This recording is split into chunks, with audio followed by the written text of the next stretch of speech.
You're welcome, Lindsay. How do you do? I'm great. How are you? I'm well. I'll tell you why. I'm Please getting do. married. You're getting married? No, I'm just kidding. I just have to give you something really big. I'm so sorry. That was cruel, wasn't it? Cruel. That was really. You could almost feel your adrenaline and heart pumping. I know. I was so excited for you. I'm sorry. Wow. I wanted to give you something like, oh, I'll give her a zinger. I can't even be mad at that. That was good. That was good. Thank you. You're in a gracious mood today. Fantastic. No, I'm in a great mood. Today's been a good day. Tell me why. Just the little things in life, you know? Yeah. Went for a hike yesterday. Yeah. Canmore. Yeah. I had the best bagel I've ever had. It was I like love great it. weather. The views were amazing. Yeah. It wasn't packed. Yeah. Came home, had the best pizza I've ever had. Oh my goodness. Picked up from Actually Pretty Good. I don't know if you had their pizza. I haven't, no. Oh my god. It's worthwhile. It's worthwhile. And Okay. if you have like dietary restrictions, they have like vegan cheese, they do gluten-free crust. They have, like, Okay. So, and then yeah, it was a 21-degree day today, so I have no complaints. was it 21? Oh my goodness, it's 20 at the moment. That is pretty impressive. Yeah. I have all the reasons to be in a good mood and no reasons to be in a bad one. And what's your itinerary tonight to keep it going? You know what? I'm No. having dinner with a girlfriend that I haven't seen in like 4 years. Oh my goodness. Okay, so some catching up in the Yeah, some catching forecast. up to do. Yeah, and Hopefully it stays nice because again, like obviously only patio. So, oh right. Although here's the thing, you've got a good few hours here, right? Yeah. Before it's supposed to get cooler. Yeah, and then for the next week we have some pretty cold weather setting in. Is that what they're saying? Yeah, even next weekend it's like 3-4 degrees snow. Oh, okay. I know. Quite the contrast. Oh, Canada. Oh, Calgary. Yeah, well, yes. I Uh, actually just moved here from Ontario. you don't say. And people are like, don't get used to this weather. Like, what you've experienced this week is like not your life now.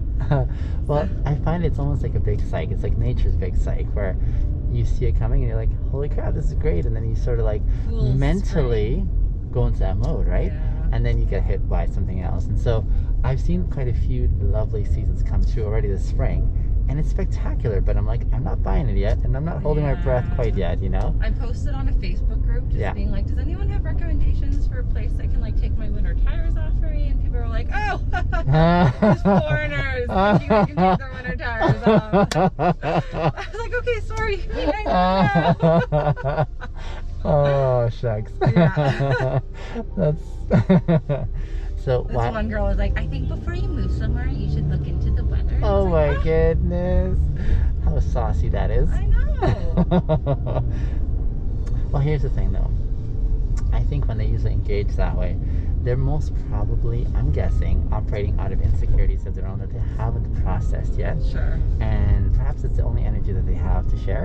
And Well, it's funny because when I moved here, people were responding really weirdly to me.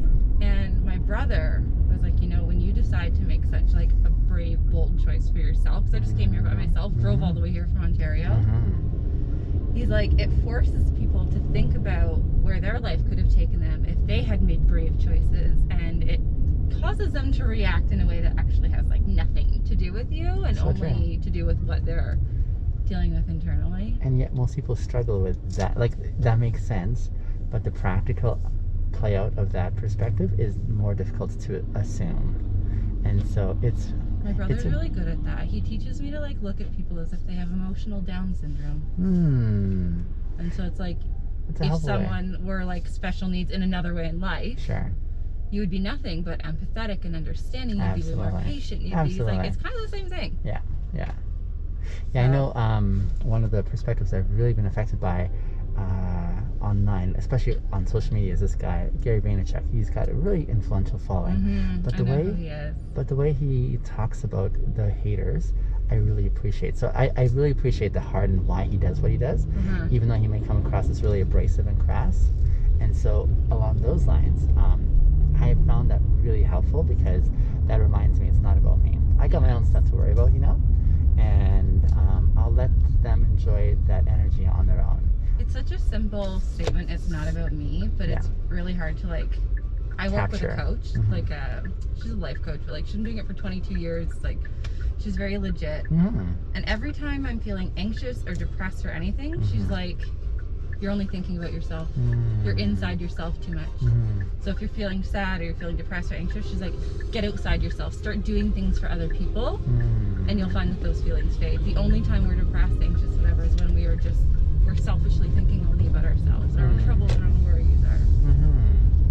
And then an interesting contrast to that is I'd almost say there's an appropriate selfishness that I've learned to imbibe for me that enables me to truly be selfless. And it's a paradox. So basically, like once upon a time, actually my whole life basically, I used to be a really competent and accomplished codependent individual that knew how to please everyone around me and be on their schedule and sort of like navigate my life on others' terms. But the selfish piece came when, well, I mean, who isn't taught that selfishness is terrible and you should avoid those expressions until you learn a different sort of nuance, and that is how to be able to, first of all, look after yourself in a way that's holistic, that you are having your needs met. So you're not trying to pour from an empty cup. Exactly. Yeah. You know what? That the person you used to be is kind of like, I feel like I'm in the paradox between who you used to be and who you are now, and I'm like on my journey, and that's why I have the coach. Because and you're investing that. I'm horrible at saying no. I'm horrible at setting boundaries. I can do it for other people. I can't do it for myself. Gotcha. I don't know why they don't teach you this stuff. I know. I just told my sister that, and I was just thinking that would be a really helpful thing, even a class that's dedicated for young minds to know how to say no, especially young girls. And how to talk to yourself inside your own head. Absolutely. I agree. They talk about communication, but like no one teaches you. I totally hear you. When you speak poorly to yourself inside your own head, like you become your own abuser. Absolutely. My dear, I'm enjoying this immensely. I'm going to ask you something. Please say no if you don't resonate with it, because I love a hell yes. So this is your codependent coming to attest here. Either hell yes or hell no. Exactly. Yeah. When I don't do this, I have an online platform I facilitate. Great conversations that I have with people along the way. You do have an app? Is that what you said? A platform. Okay. Yeah. So I'll share with you my contact if you want to follow. I would love to share this conversation because I think it's super rich and may be helpful for others if they're I'd love to know what your platform is. Absolutely, for sure. But is that a hell yes from you, or is that like actually no? That's a hell yes. Okay. Do you mind signing off on a consent form for me? Yeah, of course. Okay, sweet. The pen is on the bottom here. It's a video release, just so you understand what I'm asking here. I love this. I'm all for this. Excellent. I'm glad you do. It's not everyone's jam, and that's why I want to be really sensitive and respectful. It's not everyone's jam, but you know what? If someone can take something from our interaction, I think they most certainly will be able to. You have really good energy. Thank you. Yeah. I found it at sale at Walmart. You found what on sale? Oh, shut up.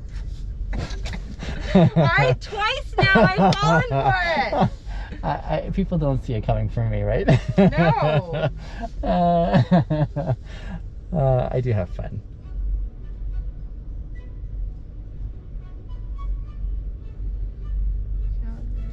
She still feels weird writing that. I know, it's a bit of a getting used to. Good though. Massive change yields massive results, right? I admire what you're doing.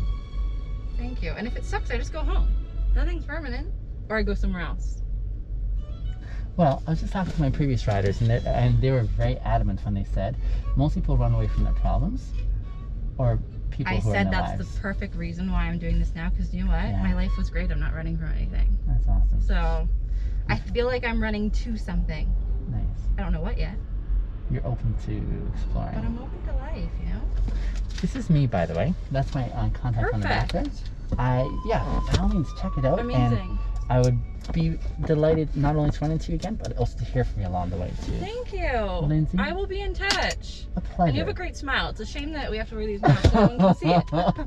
Thank you for the ride. Enjoy your visit, dear. Thank you. Drive safe. I will. Bye. Bye.